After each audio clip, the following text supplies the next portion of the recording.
Hey guys, to fix Snapchat's error code c14b, first try connecting to a different network.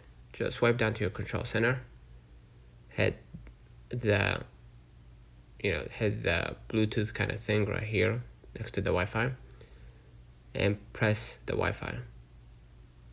Okay, and choose a different network like mobile data instead of Wi-Fi, right, or cellular data, excuse me. If that doesn't work, go back to your screen, go ahead to your App Store or Google Play, and just update Snapchat to the latest version. Okay. You can also try restoring your device and making sure your device's operating system is up to date.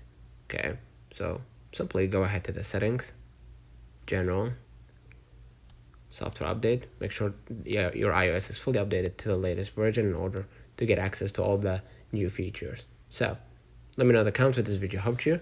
Don't forget to like and subscribe. See you in the next one.